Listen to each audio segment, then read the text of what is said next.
April 26, 1986. Two explosions burst out at the fourth energy block of the Chernobyl atomic power station.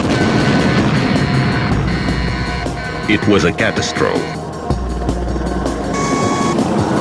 Scientists proposed to seal the atomic reactor with a protective sand layer, but there was no other way to approach the crashed facility than by air.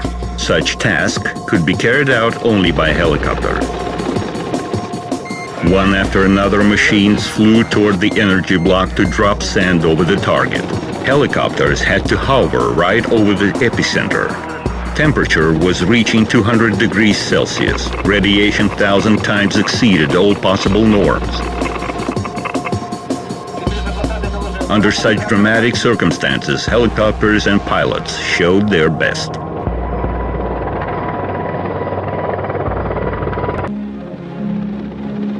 By mid-50s, there were two well-established helicopter design bureaus in the USSR. One was headed by Mikhail Mil, who favored single-rotor machines.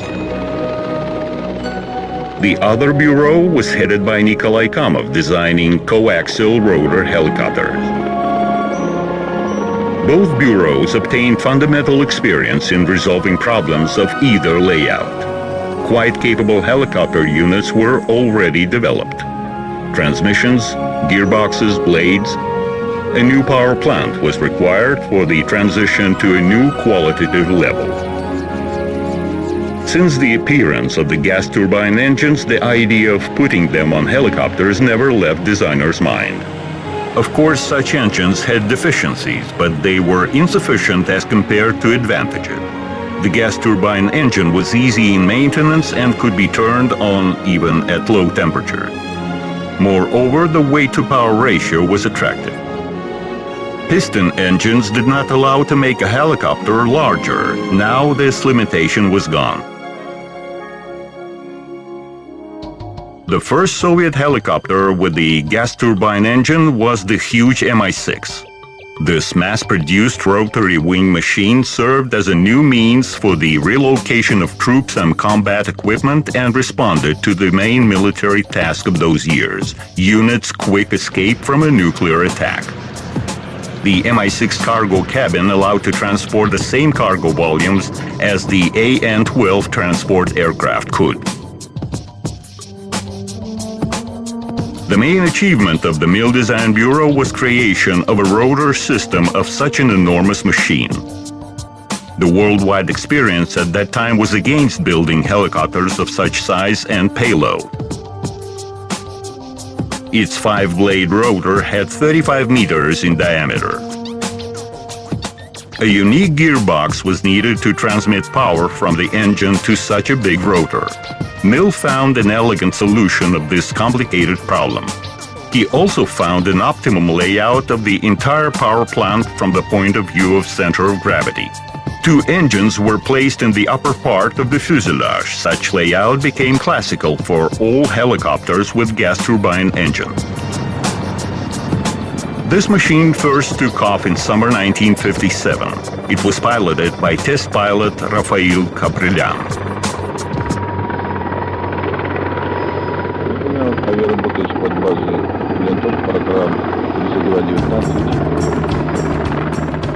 The Mi-6 payload was 12 tons, 7 times more than of his piston engine predecessor Mi-4.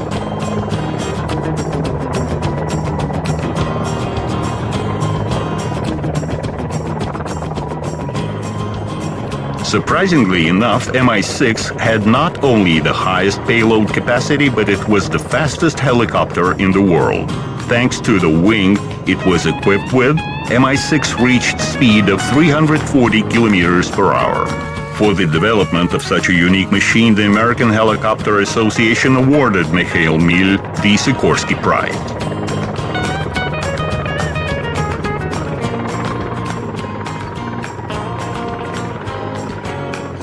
Mi-6 found its multiple application: transportation of missiles to the launching sites, relocation of troops and combat equipment. This helicopter was widely used in search of the landing spaceships. It was issued as a mobile refueling vessel, an airborne command unit, and a fire extinguishing helicopter. At numerous construction sites, this helicopter was used as a flying crane. But the most significant among civil applications was Mi-6's contribution to the exploration of the oil and gas fields in Siberia and the northern impassable areas. Especially for the relocations by helicopter, drill sites were disassembled into blocks of up to 8 tons each. Helicopters moved tubes and houses. Oil production was so important for the state that up to 50 Mi-6 worked in the Tumen region alone.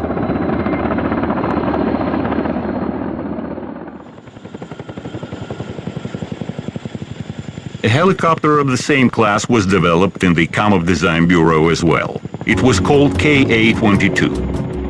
Before that, the Kamovs designed only coaxial rotor helicopters. However, this time, the general task did not allow to use such a layout. The helicopter was based upon a combined layout and was called the rotary wing. It had 2 rotors and 2 pullers. The propeller control unit provided for the smooth power transfer from the pullers to the rotors and back. The idea was simple: to combine advantages of an aircraft and a helicopter in a single layout. However, the Kamov's aim to combine advantages of an aircraft and a helicopter did not prove true. It was more a combination of multiplied deficiencies. The machine parameters could hardly be calculated. The Kamovs made an experiment, but it did not clear the situation either. Development of the rotor wing machine was started simultaneously with Mi-6. However, Ka-22 performed its first flight 2 years later. Its cargo cabin was not much bigger than that of Mi-6, and it was not much faster. There were a lot of problems, most of which could not be resolved at the technical level of that time. In spite of all this, Ka-22 was put in production. The process was long, and it was terminated by a number of catastrophes. Army demand for heavy helicopters was covered by Mi-6. Its successful utilization in the relocation of suspended large-size cargoes brought to an idea of developing a specialized helicopter.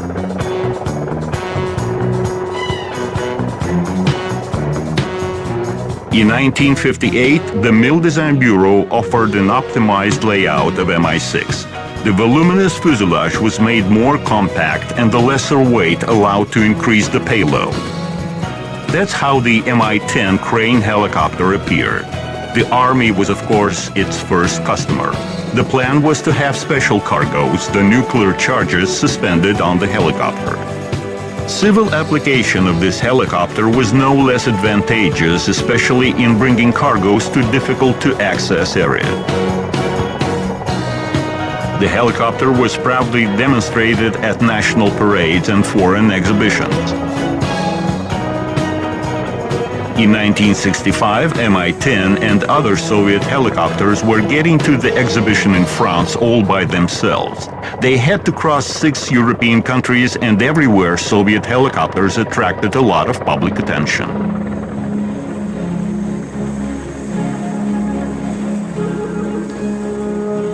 In September 1966, an Mi-10 modification, Mi-10K, made its first flight.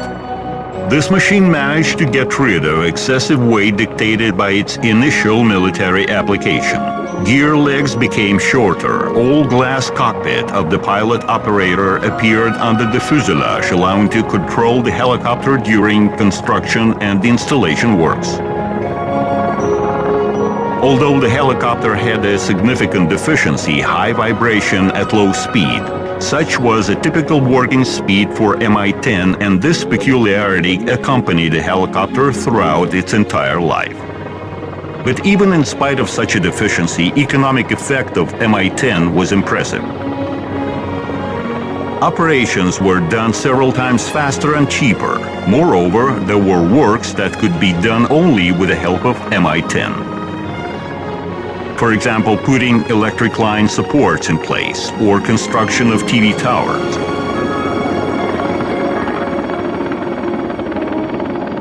Mi-10 unique capabilities were required in the 21st century as well, when skyscrapers, one after another, started to grow in Moscow.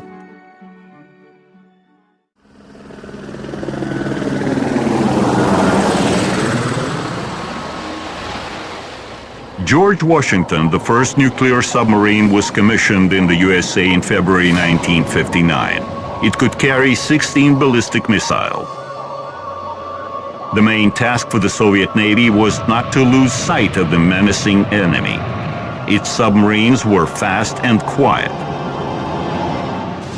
But the need was in a hunter with a sensitive ear, sharp side, and a powerful destructive capability.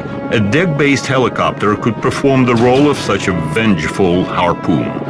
The Kamov's coaxial rotor helicopters, indifferent to side winds, were most suitable for deck basing.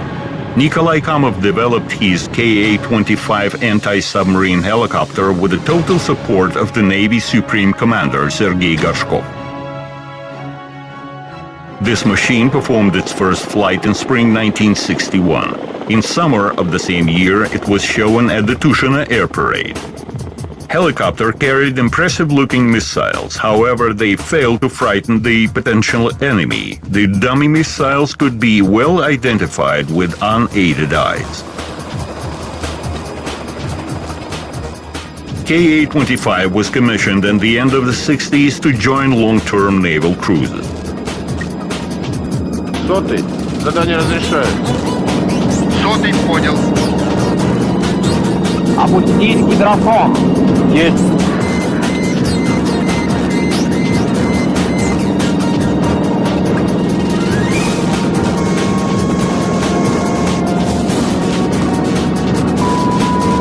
Вертолет точки сброс.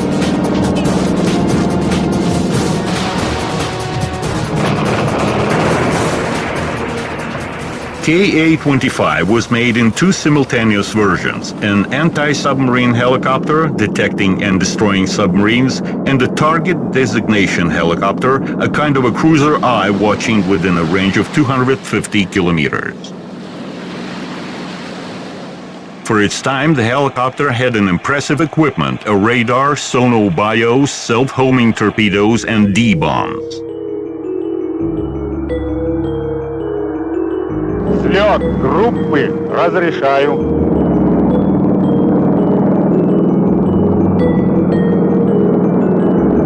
Прибой 325, удаление 20.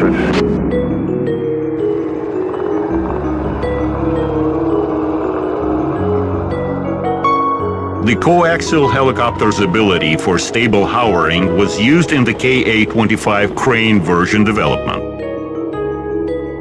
It was, of course, in a different weight category than Mi-10K, but for certain minor works it was even more suitable. However, this modification of Ka-25 was not put into serial production. Once Kamov and Mill, standing together, were asked one and the same question: which layout is better? Single rotor, replied Mill. No, mine is better, replied Kamov. Indeed, only Kamov managed to bring the rare and very complicated coaxial layout to perfection in his ship-based Ka-25.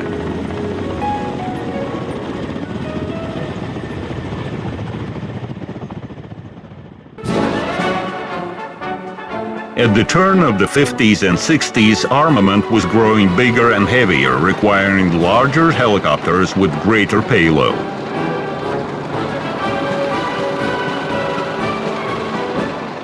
However, mill designers were also thinking of less massive projects, for example, substitution of the outdated piston engine Mi-4. It was rather difficult to acquire funding for such minor matters. As it was many times in the Russian history, Mill gained his ends by arts, acquiring funds not for a new helicopter, but for the Mi-4 modification. nobody thought that in result there would appear the most popular and world-famous Mi-8. Here is how it all happened. Starting Mi-4 modification, designers soon discovered that nothing was left of the helicopter's basic outlook. Fuselage became more capacious. Instead of the piston engine, there now was a gas turbine engine. However, the number one customer, as the Army was called, still paid no attention to the new machine, while civil organizations, on the contrary, got interested a lot. The test sample was called V8. In June 1961, the helicopter made its first flight, and 2 weeks thereafter it was demonstrated at the Tushino Air Parade.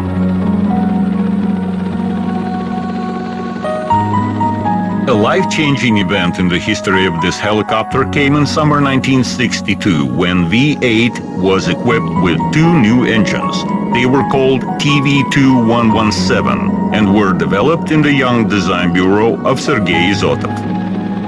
And while before that helicopters were equipped with adapted aircraft engines, TV2117 was initially made as an engine for helicopter. Mi-8's success partially belonged to the engine. Such helicopter turned out to be 3 times more productive than Mi-4. That's when the real interest to Mi-8 appeared. It was put into production in several versions at the time.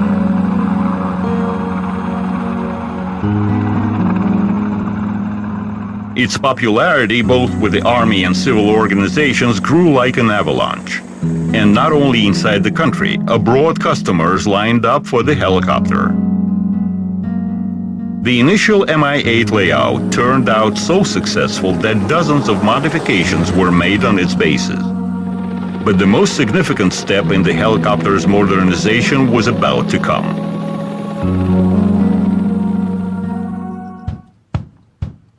Simultaneously with Mi-8, the Mil Design Bureau worked on the development of a super heavy machine as the Army demanded. After Mi-6, abilities for any further payload increase were deemed far from being exhausted. Works on developing a new helicopter capable of lifting 25 tons, twice as much as Mi-6 could, started in 1962. Mil convinced the customer that it was possible to develop a helicopter with a cargo cabin similar in volume with the cabin of the AN-22 transport aircraft. A cartoon film clearly showed capabilities of the new machine. It was V-12. It had an important task to relocate strategic missiles, withdrawing them from the enemy's attacks. The calculated takeoff weight required installation of 4 engines. There was no way putting them in a single rotor layout, so a side-by-side rotor layout was chosen. Propeller group engines were placed in the end of the wings. Each of them represented an analog of the Mi-6 rotor system. In summer 1967, the crew headed by test pilot Vasily Kalashenko took this gigantic helicopter into the sky. Tests went surprisingly smooth. The machine showed high controllability, low noise, and minor vibration level. Its maximum takeoff weight amounted to 105 tons. Helicopter could carry 36 types of heavy combat equipment. The cargo cabin could accommodate up to 200 soldiers.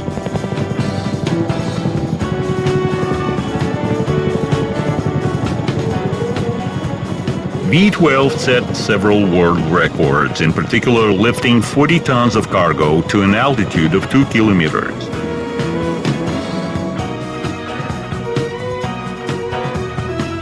V-12 became a star at the Le Bourget Air Exhibition in 1971.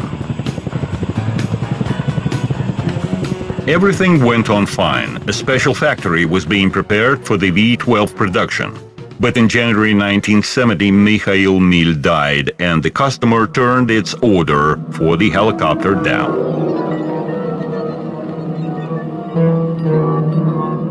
The design bureau was headed by Marat Tishenko. It was important for him to prove that the Mil Design Bureau was still a strong team.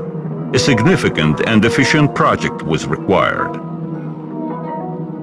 Mi-26 became the one. Its payload was somewhere between Mi-6 and V-12. The main idea of the helicopter was its high lifting capacity. It was supposed to carry as much as its own weight. The Design Bureau struggled against excessive weight of systems and units. In result, the machine layout was made at the limit of durability. Fiberglass was used for the blades in order to lower the weight and increase the resource. The titanium main rotor head also became lighter.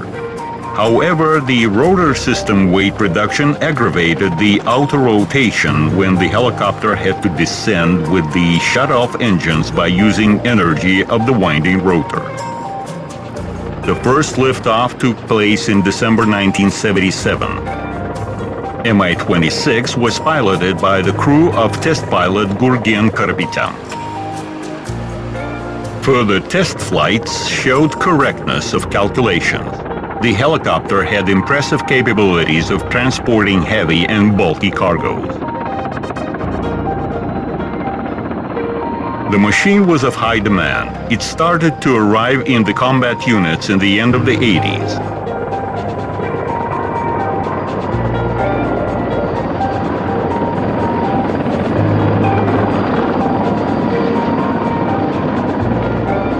Civil aviation obtained Mi-26 as well. This helicopter performed well at transporting very heavy cargoes with the help of external load sling system. Mi-26 proved itself a reliable and often indispensable machine in fighting fires and natural calamities. In 1986, a catastrophe occurred at the Chernobyl nuclear power station. Mi-6, Mi-8 and Mi-26 helicopters were involved in the emergency operation. Actions had to be performed in close vicinity to the damaged reactor in the area of high radiation. In order to dampen the heart of the reactor, thousands of tons of special liquids and other materials were thrown down on it. Such work could not be performed without the selflessness of the helicopter's crews, who knew very well of the consequences they will bear.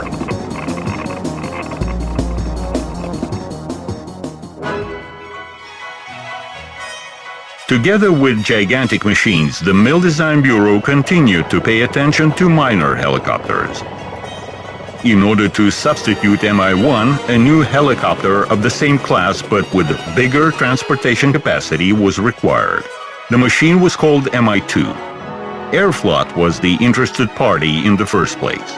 It needed a helicopter for agricultural works. On the other hand, the Army wanted to have a small machine in the transport liaison, ambulance and training versions. Mi-2 was twice heavier than Mi-1, but it could lift 3 times more. It was a universal machine with all the advantages and defaults. Mi-2 was interesting to many customers. National factories were busy with producing other helicopters at that time, therefore this machine was assigned for production in Poland. It already had some experience. Mi-1 was produced in the city of Swidnik. Now it received a new order for Mi-2. Until 1998, the Poles produced almost 5.5 thousand helicopters, which were supplied to dozens of different countries. However, most of Mi-2 worked in the Soviet Union. This helicopter was supplied to air clubs, military aviation schools, and air units of civil aviation. Soviet and Polish sportsmen performed at championships on Mi-2. This helicopter was also on board the Arctica icebreaker, which in August 1977 reached the North Pole. This machine was easy at keeping the course. Mi-2 was steady and easy in control. An excellent machine.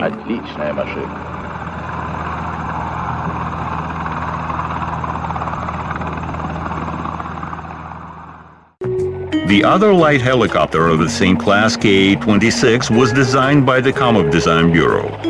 Deputy head designer Mark Kupfer was responsible for it secretly from Kamov himself. The layout had no extras. While Mi-2 was somewhat heavy, Ka-26, on the contrary, was lighter. Only those points were reinforced that required such reinforcement. Ka-26 had an interesting layout, the so-called flying landing gear, with different easy replaceable modules, a passenger cabin, a cargo platform, a hook to suspend cargoes, geological equipment, and a bunker for chemicals. Simplicity in the layout made this machine easy to maintain, a quality rather valuable for national conditions. It had piston engines which were less consuming than the gas turbine engines. In general, the helicopter was cheaper and practical. This made this helicopter the most efficient among the Soviet rotary wing machines of that time.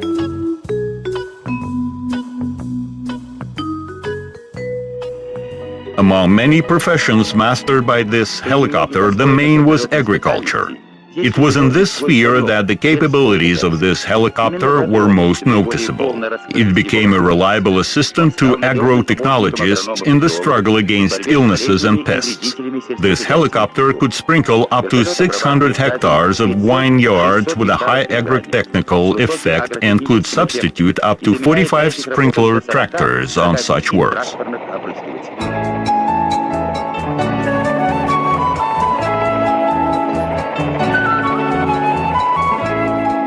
In 1966, Ka-26 was awarded a gold medal at an international exhibition of agricultural equipment.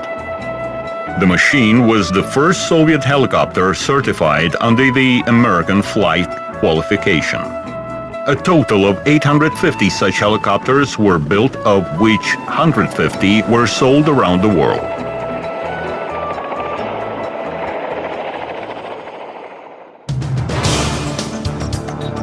Achievements in helicopter construction were demonstrated not only at international exhibitions.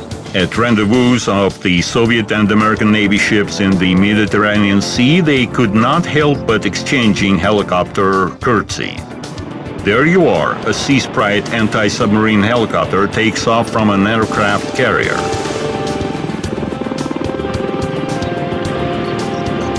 In response, Ka-25 submarine Hunter starts off from the deck of the aircraft-carrying cruiser to perform a demo flight.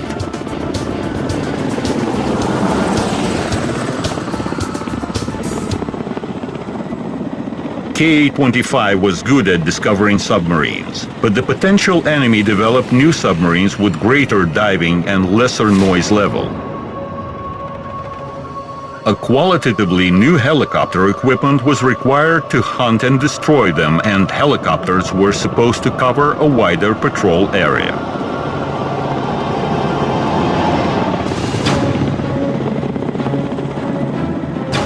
In 1970, the Komov Design Bureau received an order for a new anti-submarine helicopter. Since it was supposed to be deck-based, its dimensions had to be no bigger than those of its predecessor. This machine became the last for Nikolai Komov. After his death, the Bureau was headed by Sergei Mikheyev. Under his supervision, works on Ka-27 continued. The team fulfilled the task. This helicopter was commissioned in 1979. Ship-based in groups and as a single unit, these helicopters are still in service. Ka-27 take part in long-range crusades with real search and tracking of potential enemy submarines. The Komov helicopters could do their job from ship decks in any part of the ocean. However, for the coast area protection, another helicopter was required. It was supposed to be land-based. The successful Mi-8 was taken as a prototype. The bottom of the fuselage was turned into a boat. However, TV2117 engines did not provide enough power-to-weight ratio. Situation changed only in 1965 when Izotov's Design Bureau offered a new, more powerful TV3117 engine. Now the helicopter combined both the detecting and striking functions. It was identified as Mi-14. Fuel reserve allowed this machine to barrage for 3 hours. For water landing, the landing gear was made retractable. Water landing allowed to perform detection longer than at hovering. There was a bomb room in the fuselage bottom. To fight submarines, helicopter carried bombs and torpedoes. Its principal difference was that it could carry a 1-kiloton Scalp minor nuclear bomb.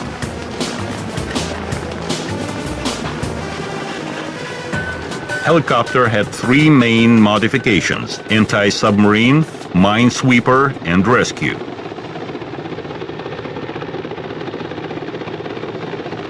Amphibious qualities of Mi-14 make it suitable for the use for peaceful purposes, in particular as an efficient sea rescue facility.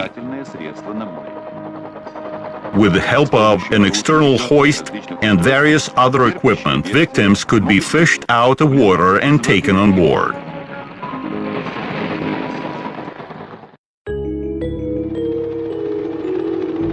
Pilots liked this machine, calling it the liner.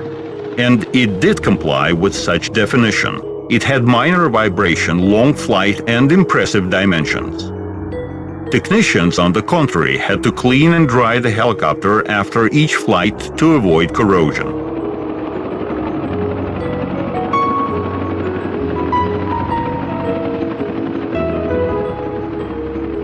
The new Izotov's engine serving well on Mi-14 suited Mi-8 perfectly.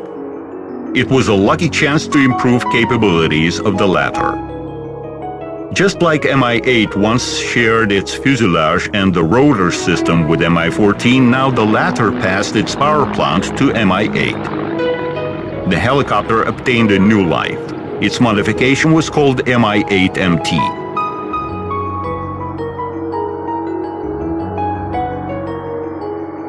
Abroad, it had an export identification as Mi-17. Commercially successful machine attracted even more attention.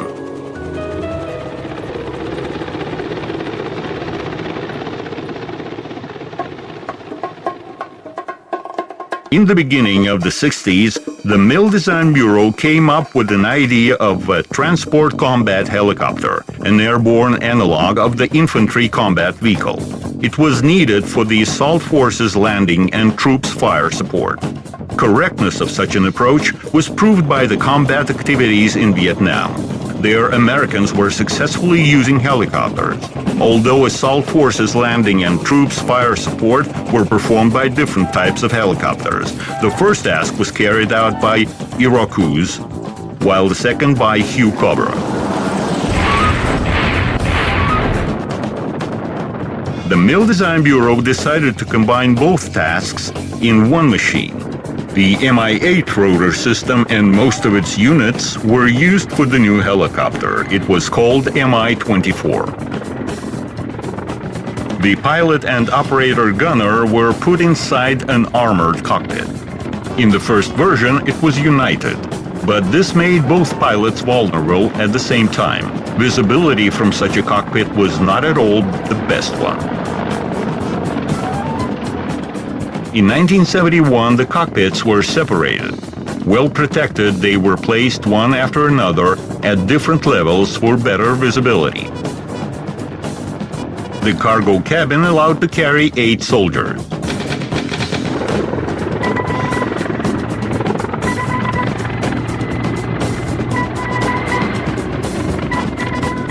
For striking operations, Mi-24 was equipped with a 4-barrel machine gun. It also carried guided and non-guided missiles suspended on pylons.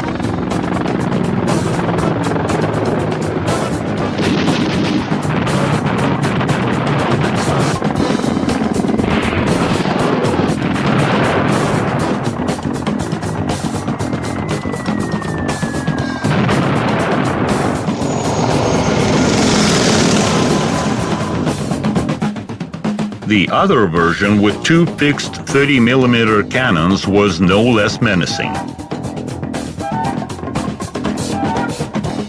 A limited edition of Mi-24 was issued with a flexible cannon.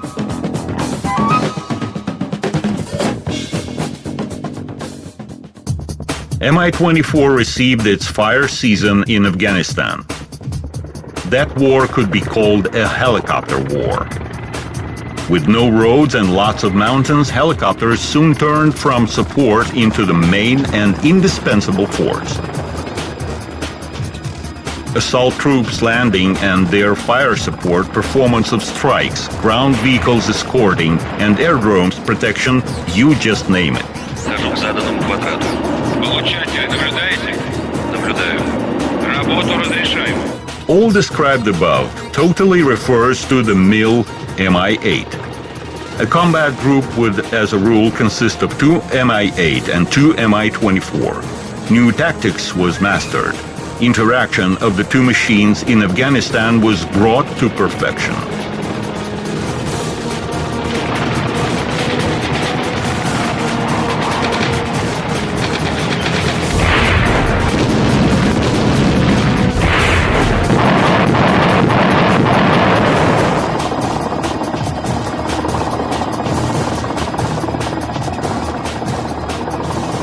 Choppers carried the main burden of the war.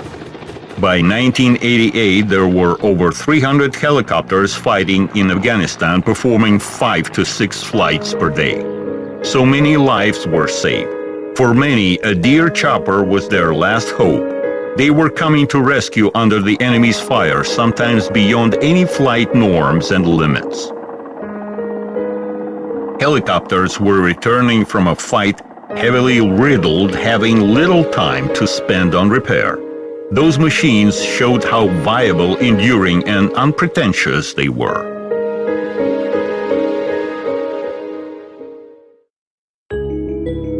The 1980s were difficult times for the Soviet Union. The country facing a crisis had no time to develop new aircraft equipment. Projects that fell on those years experienced a lot of difficulties. A whole number of helicopters was made on the basis of Mi-27. The Ka-29 assault transportation helicopter was designed for the relocation of Marines. The armored cabin can carry up to 16 Marines. Various armament for the assault troops' fire support could be suspended on pylons.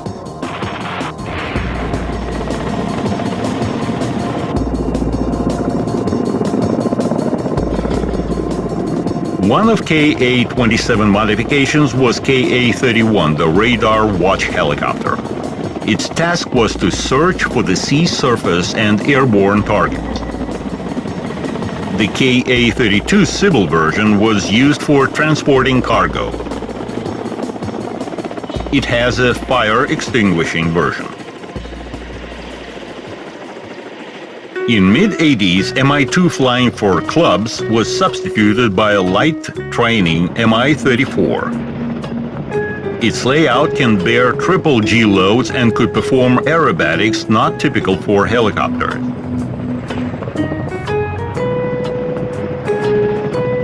The need to substitute Mi-2 resulted in the appearance of another helicopter, V-3, which was designed by the Polish and Soviet experts.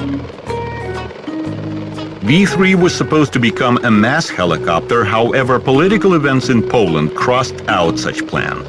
The Swidnik factory built only around 150 machines.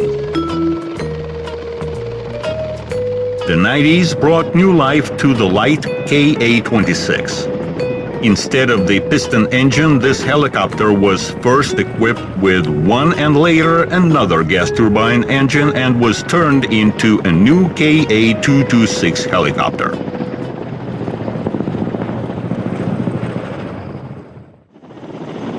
But still, the most serious competition went on among combat helicopters. It started in the 80s and still continues today. The two competitors are Mi-28 and Ka-50, which took off in summer 1982.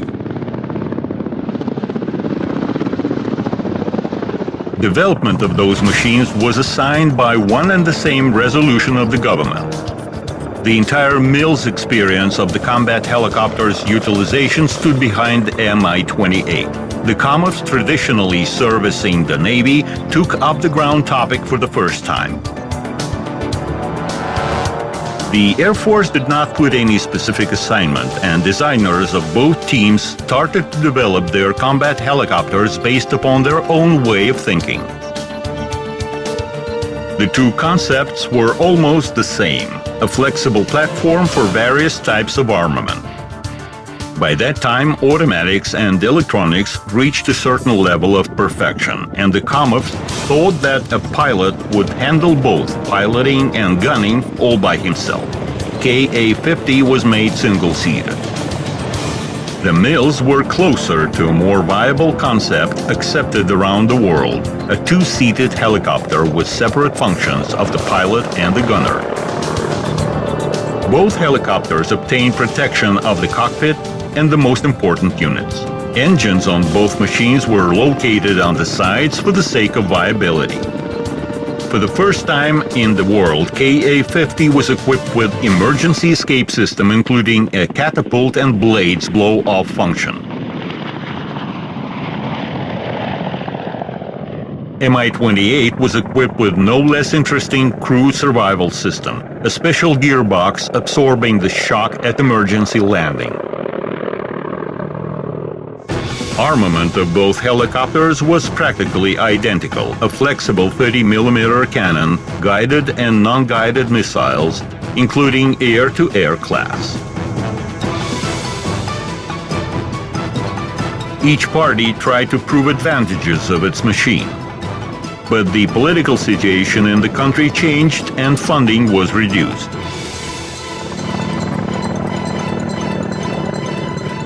Nevertheless, competition continued. One party after another made statements from time to time that it was their helicopter that was decided to be produced and that funds would be allocated any time.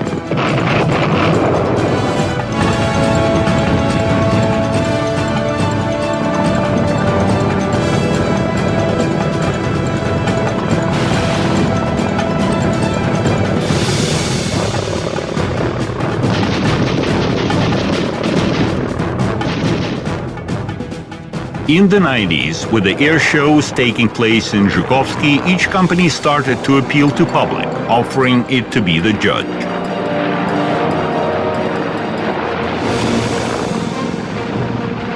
Helicopters were flying sidewise, backwards, drawing unseen pirouettes in the air, including such complicated aerobatic figures as the roll and the loop. For the sake of advertising, the Comets named its helicopter the Black Shark. This did not bring the machine any new capabilities, but it added public attention.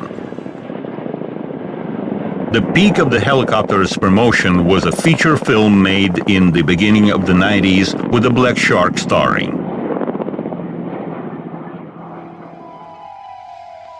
This is your day.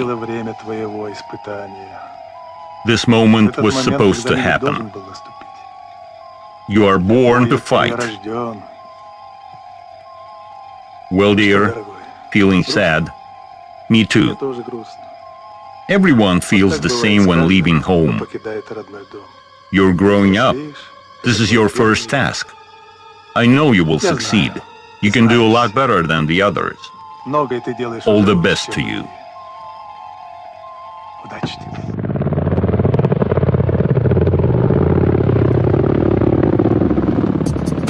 In order to expand Ka-50 combat capabilities, a two-seated Ka-52 Alligator was built in mid-90s. This helicopter is planned to be used as an airborne command post of a helicopter combat unit.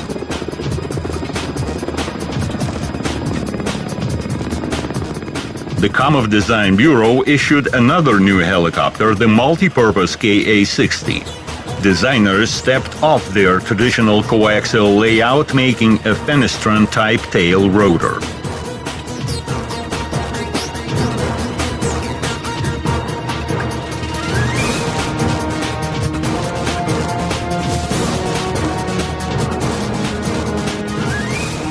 The Mill Design Bureau performed modernization of their Mi-28. Works in the first place were aimed at providing for the helicopter's 24-hour application. The version was called Mi-28N. The successful Mi-24 also obtained new combat capabilities. It was modernized for the purpose of the nighttime application. This was achieved through the use of the onboard radio-electronic equipment with night goggles. Armament assortment expanded. To improve flight characteristics, the later version was equipped with the Mi-28 rotor system peculiar for an X-type tail rotor and GRP blade.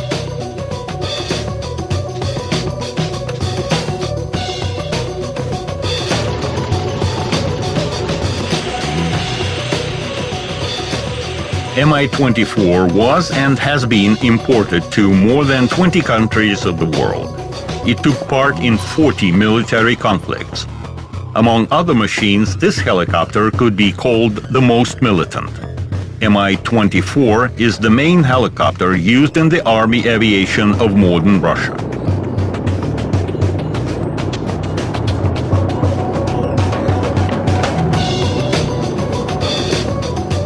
In 1992, in the city of Tarzhok, where the helicopter center is located, the Golden Eagles aerobatic group was organized. It performs on the Mi-24 combat helicopters. Pilots perform aerobatics in various cities of Russia and abroad.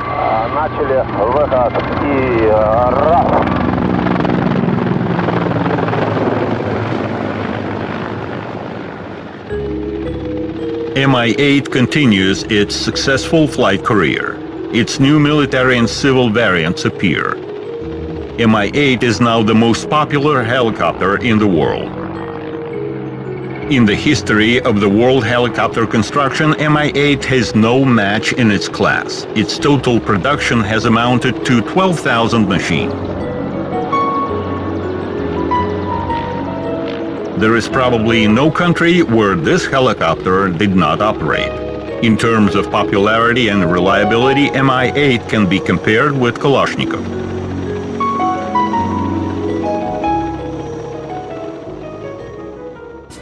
Before 1995, there were only two helicopter design bureaus in this country, Kamov's and Mills.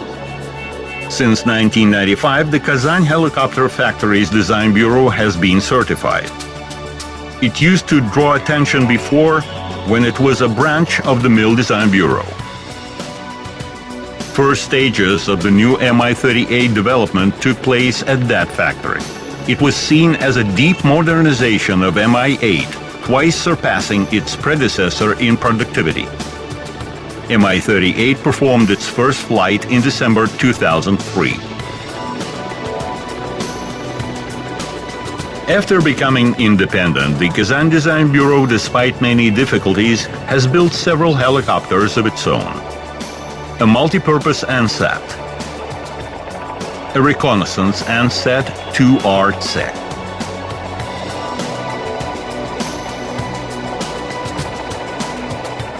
there has been almost no country left in the world that could do without helicopters. The forecast shows stable growth in the demand for such air equipment. On the other hand, not everyone can offer a worthy machine. The Russian helicopter industry, with its half-a-century experience, is so far among the leaders.